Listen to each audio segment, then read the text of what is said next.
हर रोज एक नई कहानी देखने के लिए चैनल को सब्सक्राइब करें और बेल आइकन दबाना ना भूलें। दामिनी और रमेश अपने बेटे राघव के लिए कई रिश्ते देख चुके थे, लेकिन उनके बेटे की मानसिक हालत खराब होने की वजह से कोई भी अपनी बेटी की शादी उनके पागल बेटे से करने को तैयार नहीं था, जिसके चलते दामिनी और रमेश को कोई आस नहीं थी कि उनके घर भी कभी कोई बहू आएगी। एक रोज दोनों बैठकर चाय पीते हुए बातें कर रहे थे। फिर वही फीकी चाय, ना जाने कब इस घर में मुझे मीठी चाय नसीब होगी। जब इस घर में बहू आएगी, लेकिन हमारे पागल बेटे के लिए कोई लड़की मिले तब ना। बताओ, मीठी चाय पीने के लिए मुझे बेटे की शादी का इंतजार करना पड़ेगा? क्या जिंदगी है भगवान। तुम जैसे सुकून की जिंदगी जी कौन रहा है? ये नहीं कि मेरे बेटे का घर बसाने का जुगाड़ लगाऊं, पर नहीं, सारा दिन इस सोफे पर टिके रहते हो। अरे मेरा बेटा पूरा पागल नहीं है, ऊपर से इलाज तो चल ही रहा है उसका, धीरे धीरे ठीक ही हो जाएगा। मुझे भी पता है, लेकिन रिश्ते की तो लाइन लगी पड़ी नहीं है ना, तो मैं भी इसमें क्या कर सकता हूँ। माँ, राघव को कॉफी पीनी है, जल्दी जल्दी लाओ। पर अभी थोड़ी देर पहले ही तो तूने चाय पी है बेटा। अरे कॉफी तो मतलब कॉफी, वो टीवी में दिखाते हैं ना, वैसी वाली कॉफी। क्या मुसीबत है, कभी एक पल में कुछ चाहिए तो दूसरे पल में कुछ। और तू छोटा बच्चा है क्या? पापा देख लो, माँ को कह दो कि मैं बच्चा नहीं हूँ। हाँ, तू छोटा बच्चा नहीं है, लेकिन तेरी माँ के पसीने छूट रहे हैं किचन में जाने से। बेचारा मेरा बेटा। ये तो बेचारा है, लेकिन तुम क्यों लाचार की तरह बैठे हो? कुछ करो राघव के पापा, मैं क्या सारी उम्र इसका ख्याल रखने के लिए जिंदा रहूंगी? रमेश दामिनी आपस में बातें कर ही रहे थे कि तभी उनकी जानकर शैलजा उनके घर आती है। दामिनी राघव को उसके कमरे में ले जाती है और कुछ देर बाद हॉल में आकर शैलजा का हाथ पकड़ कर कहती है, कहीं बात बनी क्या शैलजा बहन? देखो आज तो अच्छी खबर ही देना। हाँ, मैं कुछ बोल लूँ अब। एक लड़की है मेरी नजर में, सुशील है, संस्कारी है, लेकिन क्या शैलजा जी, कहीं मेरे राघव के जैसी तो नहीं है? नहीं, ऐसा तो रहने दो शैलजा बहन, मैं घर में दो पागल बर्दाश्त नहीं कर सकती। ऐसा कुछ नहीं है, वो बस लड़की को चीजें याद नहीं रहती कभी कभी। ऐसी कोई भूलने की बीमारी भी नहीं है, पर होता है ना कभी कुछ भूल जाना। अरे ये कौन सा बड़ी परेशानी है, बुढ़ापे में आने के बाद तो वैसे ही चीजें दिमाग से निकल जाती हैं। बस लड़की मेरे राघव का ध्यान रखने वाली होनी चाहिए।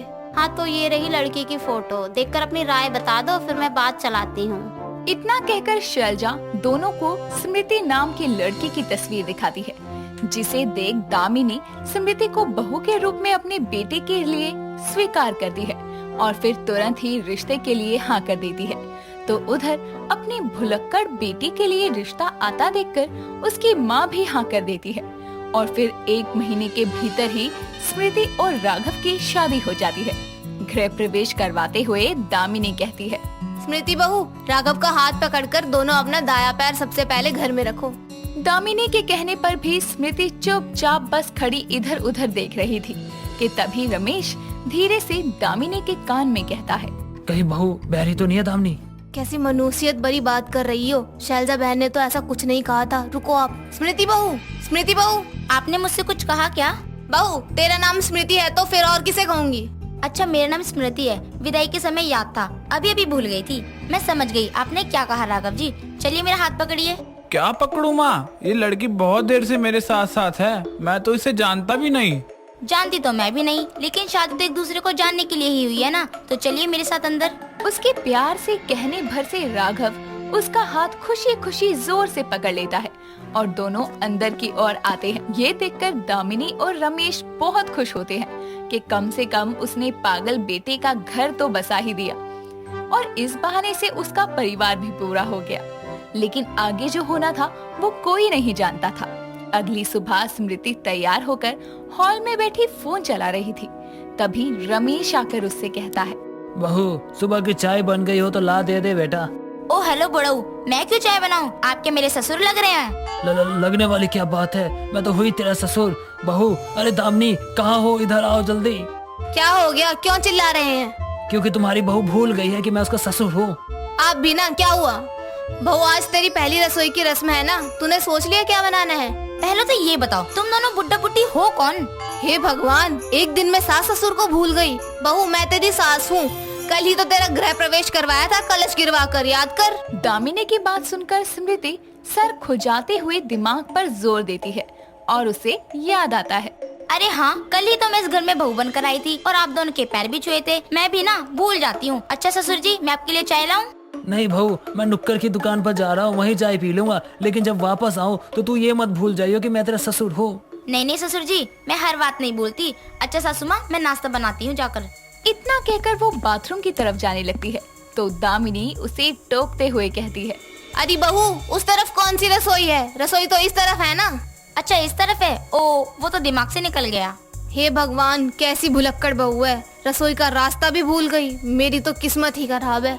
इतना कहकर दामिनी अपना सर पकड़ लेती है, लेकिन अब तो भुलक्कड़ बहू घर में आ गई थी। इस बात से दामिनी इनकार तक नहीं कर सकती थी। समय बीतता है। पहले तो दामिनी को सिर्फ पागल बेटे की चिंता थी, लेकिन अब भुलक्कड़ बहू के आने से उसकी परेशानी बढ़ गई थी। एक रोज दोपहर के समय दामिनी स्मृति को राघव की दवाई देकर उसे देने को कहती है, लेकिन कमरे तक जाते जाते स्मृति उसकी कही बात भूल जाती है और अपने हाथ में दवाई को देखते हुए कहती है, ये दवाई मेरे हाथ में क्यों है? लेकिन मेरे हाथ में है, शायद मुझे ही खानी होगी। ओहो, कहीं मैं बीमार होकर भूल तो नहीं गई ना? खा लेती हूँ दवाई। इतना कहकर वो राघव की दवाई खुद खा जाती है। तभी राघव उससे कहता है, सुनो ना तुम, मुझे भूख लगी है, कुछ खाने को दो ना, पेट में ना से गुड़गुड़ गुड़गुड़ हो रही है। अरे तो जाकर अपनी माँ से मांगो। और तुम मेरे कमरे में क्या कर रहे हो? ये आजकल के बच्चे भी ना बड़े शैतान होते हैं। अरे मैं बच्चा नहीं हूँ, तुम्हारे पति हूँ, माँ कहती है ऐसे। तुम्हारी माँ कुछ भी कहेगी तो मैं मान लूंगी क्या? तभी रसोई से खाना लेकर दामिनी वहाँ आती है तो स्मृति उससे कहती है, सासू माँ देखिए ना, ये कह रहा है कि ये मेरा पति है। बताइए ना इसे, आपका बेटा मेरा पति है, ना कि ये। लो, अभी अपने पति को ही भूल गई। अरे भुलक्कड़, यही मेरा बेटा है और यही तेरा पति है, और मैंने तुझे इसे दवाई देने के लिए कहा था, दी तूने या वो भी भूल गई? दवाई मैं देना भूल गई थी, इसलिए मैंने ले ली। हाय दैया, अपने पागल बेटे को संभालने के लिए भुलक्कड़ बहू पल्ले पड़ गई। जिसे खुद संभालना याद नहीं रहता तो संभालना क्या खा के याद रखेगी? भगवान, भुलक्कड़ बहू का पागल पति, ये कैसी जोड़ी बना बैठे आप। ये तो वही बात हो गई कि राम मिलाए जोड़ी, एक अंधा एक कौड़ी। लेकिन अब जोड़ी बनी है तो निभाने का जुगाड़ में कैसे न कैसे सब कुछ होगा ही। भले ही स्मृति बातें भूल जाती थी और राघव को समझदारी नहीं थी, लेकिन धीरे धीरे एक दूसरे के साथ रहते रहते वो एक दूसरे की कमी को पूरा करने लगे थे। राघव स्मृति को भूली बातें याद दिलाता तो स्मृति उसका ख्याल रखने की कोशिश करती। साथ ही दवाइयों के कारण राघव की मानसिक हालत में भी कुछ सुधार आता है। समय बीतता है। एक रोज स्मृति अपनी सास को कहती है, सासू माँ, खुशखबरी है। क्या? तू भूलना भूल गई? नहीं नहीं, मैं प्रेग्नेंट हूँ। अरे ओ भुलक्कड़, ढंग से याद कर, कोई और प्रेग्नेंट होगी। नहीं तो सासू माँ, चक्कर मुझे आ रहे हैं। सुबह मैं 2 अचार भी खा गई तो प्रेग्नेंट मैं हूँ ना। अच्छा, और ये बच्चा किसका है? वो तो मैं भूल गई। उसकी ये बात सुनकर दामिनी अपना सर पकड़कर बैठ जाती है। तो दोस्तों, कैसी लगी आपको हमारी ये भुलक्कड़ बहू का पागल पति वाली कहानी? हमें कमेंट करके बताना ना भूलें। दोस्तों, अगर आपको ये कहानी पसंद आई तो इसे लाइक करें, शेयर करें और कमेंट करके बताएं कि कहानी में आपको सबसे अच्छा क्या लगा।